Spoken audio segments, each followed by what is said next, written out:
Türkmen häkimetleri ýurtda koronavirus bilen kesellenlerin hasaba alınmandygyny aýdýan mahaly Azatlygyň habarçylary Marynyň keselhanalarynda günde ortaça 30 adamyň ölýändigine, vilayetdäki sagaldyş şifahanalarynyň karantin zolaklaryna öwrilýändigine habar berýärler.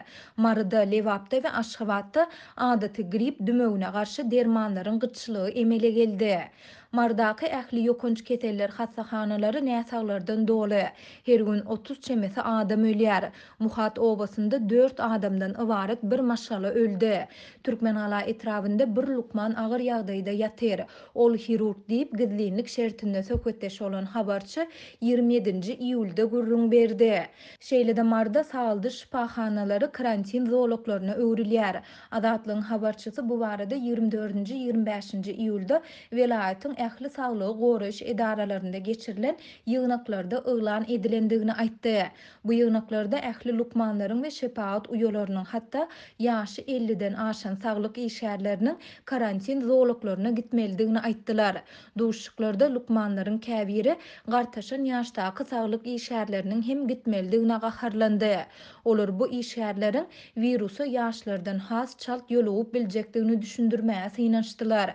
Ýöne ýolbaşçylar olary dinlemedi diýip habarçy ýygnaga gatnaşan saglyk işgärlerine salgylanyp gurrun berdi. Onun sözüne görä ýygnaga gatnaşan vilayet resmileri işinden çekilýändigi barada arda ýazan saglyk işgärlerine garşy watan dönügi diýen aýplama esasynda iş gozuljakdygyny hem duýdurdular. Häzir saglyk işgärleri işden gidýändigi barada arda ýazsa onda olaryň döwlet siýasatyna garşylyk görkezýändigi aýdylyp, olara garşy watany dönüklik edýändigi barada iş gozular diýip habarçy aýtdy. Habarçy saglyk işgärleriniň ençemesiniň karantin zolaklaryna gitmäge gorkýandygyny hem belledi. Lukmanlar öz aralarynda söwüşi ýaragsyz iýerilýändiklerini aýdýarlar. Olar ýörite eşikleri hem öz hasaplaryna satyn almaly bolýarlar diýip habarçy belledi. Marynyň saglyk işgärleriniň sözüne görä mundan ozal vilayetdäki ähli hastahanalaryň ýolbaşçylary her gün ýygnak geçirýärdiler. Indi şol ýygnaklar hem ýatyrylyp ähli gepleşikler telefon arkaly amal edilýär. Gysgaça aýdanynda ähli ýolbaşçylar janynyň gorkýarlar. Galan lukmanlar bolsa söwüşmeli. Ýokunç keseller hastahanasynda käbir lukmanlar näsaglaryň golaýyna barmaýarlar. Olar virusyň ýokuşmagyndan gorkýarlar. Käte olaryň näsaglaryň golaýyna barmaýandygy sebäpli aýlygynç netijeler hem bolýar diýip saglyk işgärleriniň biri anonimlik şertinde habarçymyza gurrun berdi. Bu aralykda Aşgabatda habarçymyz bir aýalyň COVID-19 keseliniň alamatlaryna mahsus näsaglykdan ýogalandygyny aýtdy. Şeýle-de saglyk işgärleriniň onuň jesedini howsarlaryna bermän göni gonamçylyga iýermeli edendigini hem belledi. Hastahana işgärleri ýogalan aýalyň howsarlaryna onuň jesedini morgdan desine gonamçylyga alyp gidip biljekdigini aýdypdyrlar. Eger bizde koronavirus ýok bolsa, onda näme üçin hoşlaşmak üçin jesedi öýe getirmek gadagan edilýär diýip merhumyň howsarlary soraýarlar diýip habarçy aýtdy. Azatlygyň Aşgabatdaky beýleki bir habarçysy COVID-19 keseliniň alamatlaryna mahsus näsaglykdan ýene bir adamyň ýogalandygyny habar berýär. 50 ýaşyndaky köçüli bu adam 26-njy iýulda aradan çykdy we 27-nji iýulda jaýlandy diýip habarçy gurrun berdi. Türkmen häkimetleri ýurtda koronavirusyň bardygyny reddedip, bu kesel bilen keselleýänleriň we ölenleriň resmi sany barada maglumat çap etmeýärler. Bu barada Azatlyk radiosynyň kommentari almak synanyşyklary hem netije bermeýär. Şol bir wagtda Azatlygyň Türkmenistanyň saglygy saklaýyş edaralarynyň çeşmeleri hastahanalarda, näsaglarda we işgärlerde geçirilen testleriň keseliň bardygyny tasdiklaýandygy barada ýygyderli habar berýärler. Türkmenistanda adamlaryň COVID-19 keselinden ölýändigi barada ACCA neşri hem habar berýär. Neşriň öz Türkmenistanyň çeşmelerine salgylanyp 24-nji iýulda çap eden habaryna görä, martyň ortalaryndan bäri Balkanawat şäherinde 1300-den gowrak adam koronavirusdan öldü. Neşir bu maglumatlary Google kartasy arkaly barlandygyny belleýär. Google kartalarynyň taryhynda 2018-nji ýylyň 31-nji maýyndan 2020-nji ýylyň 25-nji martyna çenli Balkanawatda 524 adamyň ölendigini görmek bolýar. Kartada täze mazarlaryň sanynyň artýandygy görkezilýär. Baralykda 2020-nji ýylyň 25-nji martyndan 2020-nji ýylyň 16-njy apreline çenli 317 sany täze mazar peýda boldy. Görnüş ýaly bu döwürde her gün ortaça 14 adam ölüpdir diýip neşir ýazýar.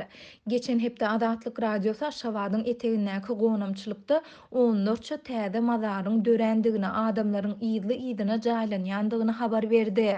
Bu aralykda Adatlyň habarçylary dermanhanalarda adaty grip düme üçin niýetlenen dermanlaryň we sanjym iňňeleriniň gytçylygynyň emele gelendigini habar berýärler. Olaryň sözüne görä marda dermanlary bilen bir hatarda 5 milli ululugynaky ýönekey sanjym iňňeleri hem tapdyrmaýar.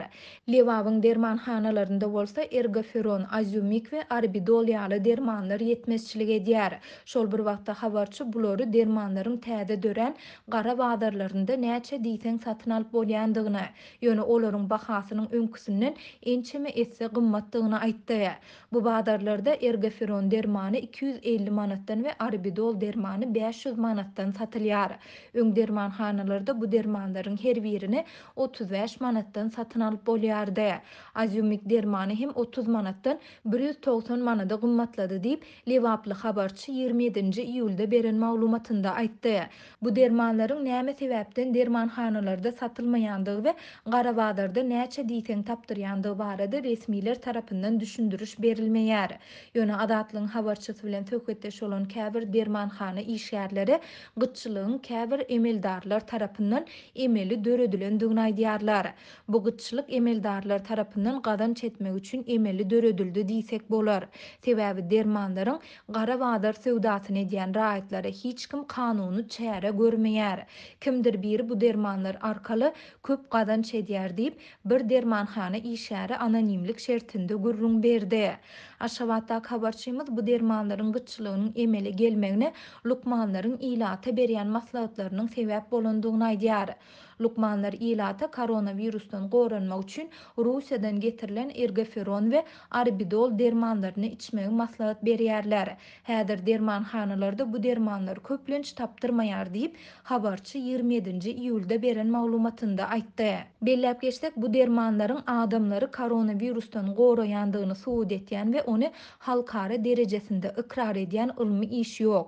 Bu habarlaryň arasynda Aşgabatyň häkimetleri idara kärhanalarda ýygnaklary geçirip işgärlere howadaky virusdan goranmak üçin ýandak ýaly ösümlikleriň we otlaryň güllerini demläp içmegi maslahat berýärler. Ýygnaklarda işgärlere howada 15-20% virusyň bardygyny aýdýarlar. Olar otlary demläp içmegi we düýe süýdüni içmegi hem maslahat berýärler. Belki olar şeýdip dermanhanalarda derman ýok diýmek isleýändirler diýip habarçy aýtdy. Şeýle-de habarçy her gün akşam awtologdaky polisiýa işgärleriniň köp gatly ýaşaýyş jaýlarynyň köçelerini aýlanyp ses gataldyjylar arkaly ilata duýduruş berýändigini hem belleýär. Olar hiç kimin köçe çykmaly däldigini, ähli adamyň öýlerinde galmalydygyny duýdurýarlar diýip habarçy aýtdy. Türkmen häkimetleri we media serişdeleri bu ýagdaýlar barada kelam agyz söz aýtmaýan mahaly hökümete ýakyn neşir türkmen brendleriniň goraw maskaly täze egineşikleri köpçüligi hödürländigini habar berýär. Ýöne Orienteme neşiriniň 26-njy iýulda çap eden habarynda Nusoy Bürgüt we Gala ýaly brendleriň çykaran bu egineşikleriniň hemde maskalarynyň diňe erkekler üçin niýetlenendigi hem bellenilýär. Bu aralykda 26-njy iýulda Demiryazı Koreýanyň häkimetleri pandemiýa başlaгаly bäri ýurtda koronavirus ýokaşmagynyň mümkinçiligi barada ilkinji gezek ölan etdiler. Bu ýurda rehimsiz virusyň girendigini aýdyp bolar diýip resmi KCNA habar agentligi Demiryazı Koreýanyň lideri Kim Jong-unyň aýdan sözlerine salgylandy. Şuňky gün dünýäde adada yerleşýän ýa-da iňňän kiçi bolmadyk döwletleriň arasynda COVID-19 keteliniň ýokdugyny aýdýan ýeketäk ýurt Türkmenistan bolup galýar. Türkmen rejiminiň awtoritarizm derejesi dünýäde Demiryazı Koreýa bilen deňeşdirilýär.